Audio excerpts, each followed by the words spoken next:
معاذ اللہ آل سے بغض رکھتے ہوں گے جو آج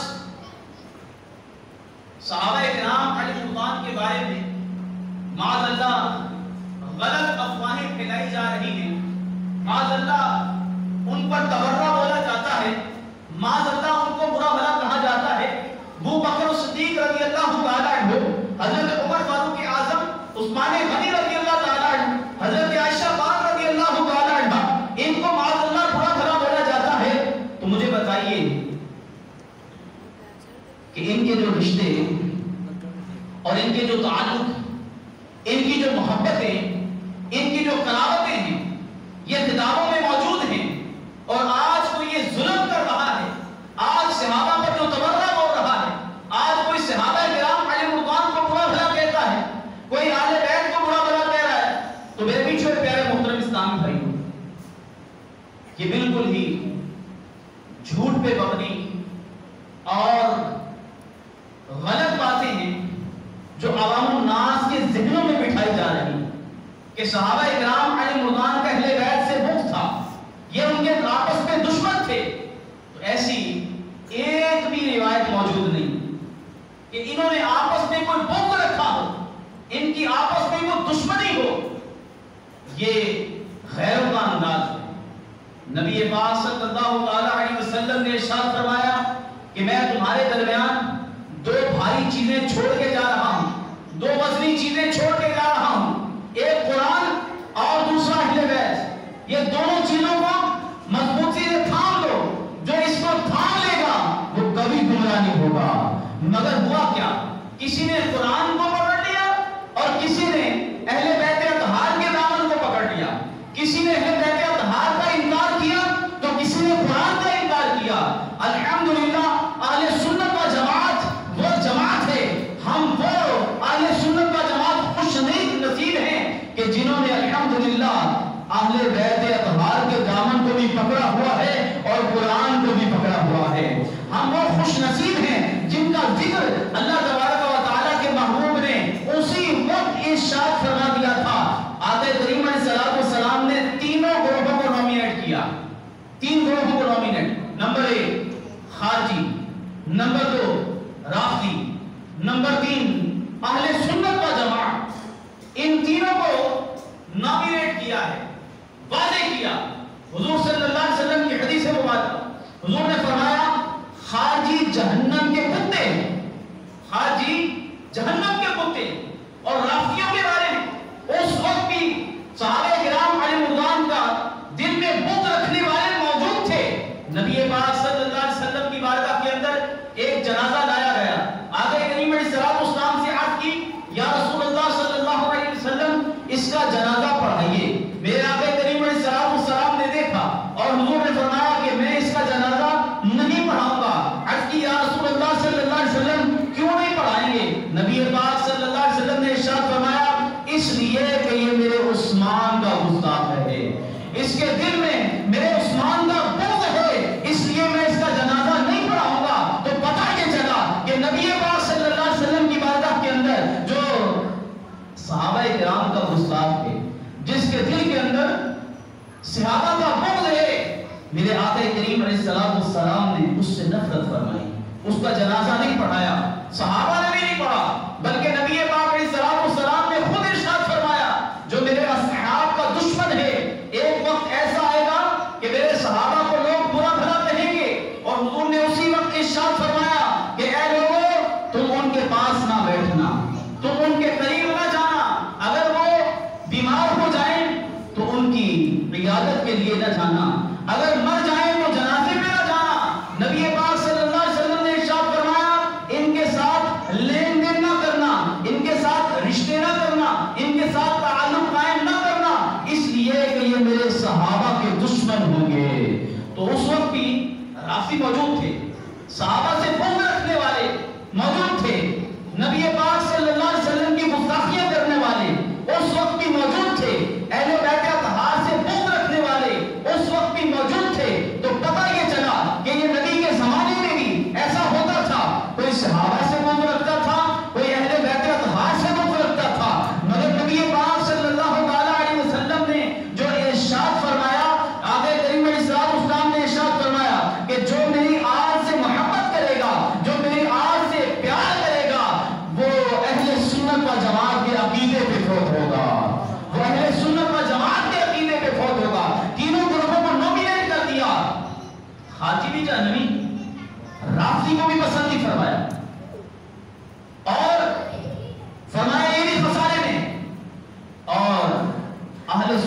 جماعت کو واضح طور پر بار بار نبی پاک صلی اللہ علیہ وسلم نے ارشاد فرمایا یہ جنتی ہیں، یہ جنتی ہیں، یہ جنتی ہیں۔ ایک بڑی واضح حدیث مبارکہ کہ حضور صلی اللہ علیہ وسلم نے ارشاد فرمایا 73 فرقے ہوں گے اور 73 میں سے ایک ناجی ہوگا، ایک نجات یافتہ ہوگا، ایک جنتی ہوگا۔ صحابہ کرام رضوان نے عرض کی یا رسول اللہ صلی اللہ علیہ وسلم وہ جنتی کون ہوں گے؟ حضور نے ارشاد فرمایا وہ میری اور میرے صحابہ کی اتباع کرنے والے ہوں گے، میری اور میرے صحابہ کی اتباع کرنے والے ہوں گے۔ اور پھر دوسرے مقام پہ حضور نے ارشاد فرمایا وہ اہل سنت و جماعت ہوں گے، وہ اہل سنت و جماعت ہوں گے۔ اب ساری چیزیں واضح ہو گئی۔ قرآن پاک میں اللہ تبارک و تعالیٰ نے ارشاد فرمایا قیامت میں کچھ گروہ ایسے ہوں گے جن کے چہرے سیاہ ہوں گے اور کچھ گروہ ایسے ہوں گے جن کے چہرے چودھویں کے چاند کی طرح چمک رہے ہوں گے اور روشن ہوں گے۔ حضرت عبداللہ بن عمر رضی اللہ تعالیٰ عنہ اس کی تفسیر بیان کرتے ہوئے فرماتے ہیں کہ کل قیامت والے دن جن کے چہرے سیاہ ہوں گے وہ لوگ ہوں گے جو اہل بدعت ہوں گے اور جن کے چہرے روشن ہوں گے وہ لوگ ہوں گے جو اہل سنت و جماعت ہوں گے۔ تو ہم الحمدللہ خوش نصیب ہیں کہ ہمارے ہاتھوں میں قرآن بھی ہے اور اہل بیت کا دامن بھی ہے۔ ہم خوش نصیب ہیں کہ ہم صحابہ کا بھی ادب کرتے ہیں اور اہل بیت کا بھی ادب کرتے ہیں۔ یہ نہیں ہے کہ صحابہ کی محبت میں اہل بیت کو معاذ اللہ برا بھلا کہیں، اہل بیت کی محبت میں صحابہ کو معاذ اللہ برا بھلا کہیں۔ ہمارا یہ عقیدہ اور اعتقاد ہے، ہمارا یہ ایمان ہے کہ جس طرح اہل بیت اطہار کی محبت فرض ہے اسی طرح صحابہ کی محبت بھی فرض ہے۔ اگر اہل بیت اطہار کی محبت دل میں نہیں ہے، بغض ہے، تو عبادت قبول نہیں ہوتی۔ نبی پاک صلی اللہ علیہ وسلم نے ارشاد فرمایا اسی طرح جس نے میرے صحابہ کو ستایا، میرے صحابہ کو تنگ کیا، ان کو برا بھلا کہا، ان سے دشمنی رکھی، گویا کہ اس نے مجھ سے دشمنی رکھی۔ فرمایا کہ جس نے مجھ سے دشمنی رکھی اس نے اللہ سے دشمنی رکھی اور جس نے اللہ سے دشمنی رکھی اس کا ٹھکانہ جہنم ہے۔ اب بتائیے ان کی نمازیں کیا کریں گی وہاں پہ؟ جن کے دل میں صحابہ کا بغض ہے، جن کے دل کے اندر اہل بیت کا بغض ہے، ان کی نمازیں، ان کے روزے کیا کریں گے؟ آج وہ لوگ جو یزید کو بھی اچھا سمجھتے ہیں اور آج وہ لوگ جو ابو بکر صدیق رضی اللہ تعالیٰ عنہ کو برا بھلا کہہ رہے ہیں، عمر فاروق اعظم کو برا بھلا کہہ رہے ہیں، ادھر وہ لوگ اہل بیت کی محبت میں صحابہ کرام علیہ رضوان کو برا بھلا کہہ رہے ہیں اور دوسری طرف یزید کی محبت کے اندر اہل بیت اطہار کو برا بھلا کہا جا رہا ہے۔ حضرت امام حسن امام حسین رضی اللہ تعالیٰ عنہ، امام حسین کو معاذ اللہ کہتے ہیں جناب باقی تھے، یزید رحمت اللہ تعالیٰ علیہ۔ اب دیکھیے کہ یزید سے کتنی محبت کرتے ہیں، کہ یزید سے اتنی محبت کہ کچھ لوگوں نے کہا کہ یزید بھی امیر المومنین ہے اور ادھر امام حسین بھی امیر المومنین تھے، تو دونوں شہزادوں کی جنگ ہوگی تو پھر کیا ہوا؟ وہ بھی صحابی تھے، وہ بھی صحابی تھے۔ ان دونوں کا کوئی جوڑ نہیں بنتا۔ امام حسین رضی اللہ تعالی عنہ کی جو فضیلت نبی پاک صلی اللہ علیہ وسلم نے بیان فرمائی، آقا کریم علیہ السلام نے ارشاد فرمایا کہ میرے حسن اور حسین جنتی نوجوانوں کے سردار ہیں، میری فاطمہ جنتی عورتوں کی سردار ہے۔ جو ان کی فضیلت ہے کسی کو حاصل نہیں ہے۔ اور یزید پلید کے بارے میں تو نبی پاک صلی اللہ علیہ وسلم نے پہلے ارشاد فرما دیا، میری امت میں رکھنا ڈالنے والا بنو امیہ کا ایک شخص ہوگا، میری سنت کو ترک کرنے والا، میری سنت کا تاریخ اور دین کے اندر رکھنا ڈالنے والا، شخص ہوگا جس کا نام یزید ہوگا. یہ تو حضور نے پہلے بیان فرما دیا. تو اب یزید کے کارناموں پہ پردے ڈالنے کے لیے یزید کو کبھی رحمت اللہ علیہ کہا جاتا ہے, کبھی امیر المومنین کہا جاتا ہے, کبھی کہا جاتا ہے یہ صحابی تھے, آپس میں دونوں شہزادوں کی جنگ تھی. تو یہ صحابی نہیں تھا. نبی پاک صلی اللہ علیہ وسلم کا وصال 10 سن ہجری کو ہوا. حضور کا وصال کب ہوا؟ 10 سن ہجری کو. حضرت امام حسین رضی اللہ تعالی عنہ اس وقت آپ کی عمر تھی تقریباً 6 سال. کتنی؟ 6 سال. اور یزید پیدا ہوا 25 سن ہجری کو. حضور صلی اللہ علیہ وسلم کے وصال کے تقریباً 15 سال بعد پیدا ہوا. وہ صحابی کہاں سے ہو گیا؟ تو پھر جو اس نے کارنامے کیے, جو اس نے خواستیں کی, چلو کچھ لوگ کہتے ہیں کہ وہ تو ساتھ نہیں تھا امام حسین رضی اللہ عنہ کو شہید کرنے میں, قتل کرنے میں. اس وقت ساتھ نہیں تھا, اس کو پتہ ہی نہیں تھا. چلو اس وقت اسے پتا. تو بعد میں جب اس نے فوج مکہ و مدینے کی طرف بھیجی, جب وہاں پر جا کر کے انہوں نے قتل و غارت کری کی, 10,000 لوگوں کو شہید کیا. اس وقت مسجد نبوی شریف کے اندر نبی پاک صلی اللہ علیہ وسلم کے ممبر اقدس تھے, جس ممبر کو ریاض الجنہ کہا جاتا ہے, جو جنت کا ٹکڑا ہے, وہاں پر گھوڑے باندھے گئے, وہاں پر وہ لیل اور پیشاب کرتے رہے 3 دن تک. مسجد نبوی شریف کے اندر نہ اذان ہوئی نہ جماعت ہوئی. اب یہ کس کا کردار تھا؟ یہ کس نے کیا؟ یہ اس یزید پلید نے کیا. اور پھر یہاں سے وہ نکلے مکہ لین کی طرف, اور وہاں پر جا کر کے انہوں نے خانہ کعبے کا غلاف بھی چلایا اور وہاں کے لوگوں کو شہید کیا. اور 3 دن تک شب و روز وہاں کی عورتوں کو خود پہ حلال کیا. یہ کس نے کروایا؟ یزید نے.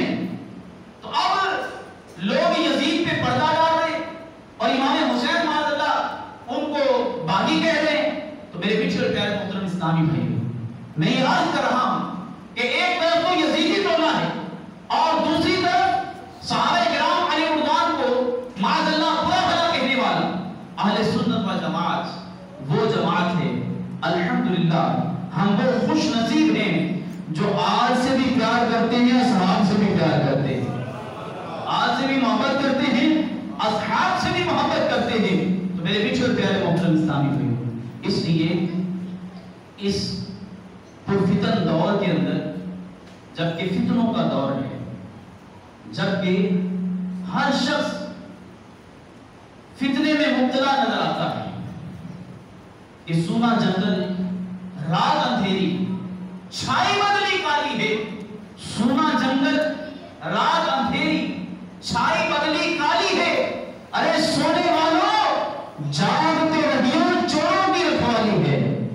کوئی آپ کو صحابہ کا گستاخ بنائے گا, کوئی آپ کو اہل بیت اطہار کا گستاخ بنائے گا, کوئی کسی طرح کا فرقہ نکل رہا ہے, کوئی قادیانی ہے, کوئی کسی انداز میں آپ کے ایمان کا ڈاکو ہے, آپ کے ایمان کو لوٹنے کی کوشش کر رہا ہے. اور ہمیں بھی جاگتے رہنا چاہیے. یہ چوروں کی رکھوالی ہے, ڈاکو کی رکھوالی ہے, لہذا ہمیں اپنی حفاظت خود کرنی ہے. ہمیں جاگتے رہنا ہے. نہ ہم نے رافضی بننا ہے, نہ ہم نے خارجی بننا ہے. ہم نے اپنا عقیدہ مضبوط کرنا ہے. ادھر ادھر جانے کی ضرورت نہیں ہے, کیونکہ نبی پاک صلی اللہ علیہ وسلم نے اہل سنت و جماعت کو واضح طور پہ فرمایا یہی جماعت جنتی ہے. ہمیں اپنی جماعت میں رہنا چاہیے اور ادھر ادھر کسی کو نہیں دیکھنا چاہیے. نبی پاک صاحب دولت سیاہ افلاک صلی اللہ تعالی علیہ وسلم کے اصحاب کے ساتھ جو بغض رکھنے والے ہیں اسے ہم کہتے ہیں رافضی. کیا کہتے ہیں؟ رافضی. دوسرے لفظوں میں اس کو شیعہ کہتے ہیں. اور دوسری طرف جو خارجی ہیں اس کو وہابی کہتے ہیں. وہ اہل بیت اطہار سے بغض رکھنے والے ہیں. تو لہذا ہمیں ان سے بچنا چاہیے. اور بعض لوگ محرموں کے اندر کالے کپڑے پہن کر اور محرموں کے اندر جوتے اتار لیتے ہیں اور ان کے ساتھ مشاورت کرتے ہیں اور بعض ان کی مجالس میں بھی جاتے ہیں، چلو ہمیں شغل میں لے آتے چلے جائیے۔ نبی پاک صلی اللہ علیہ وسلم نے ارشاد فرمایا کہ جو کوئی کسی کے ساتھ مشاہدت کرتا ہے لہذا کل قیامت والے دن اسی کے ساتھ اٹھایا جائے گا۔ فرمایا اگر تم کسی کی مجلس کی رونق بڑھاتے ہو تو کل قیامت والے دن اسی کے ساتھ اٹھائے جاؤ گے، تمہارے نماز روزے عبادتیں کام نہ آئے گی۔ اگر تم بہت پہاڑ جتنا سونا بھی خیرات کر لو تب بھی اس کا کفارہ ادا نہیں کر سکتے۔ تو لہذا اس لیے ہمیں اپنے عقیدے پر مضبوط رہنا چاہیے، اپنے ایمان کی حفاظت کرنی چاہیے، یہی ایک ایمان ہے۔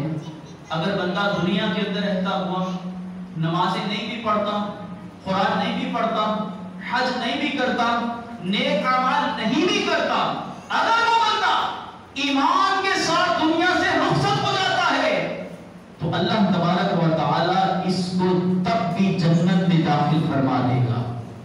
اس لیے اس کو جو اس نے گناہ کیے اس کا تو خمیازہ تو بھگتنا ہی ہے، مگر جنت میں تب بھی چلا جائے گا۔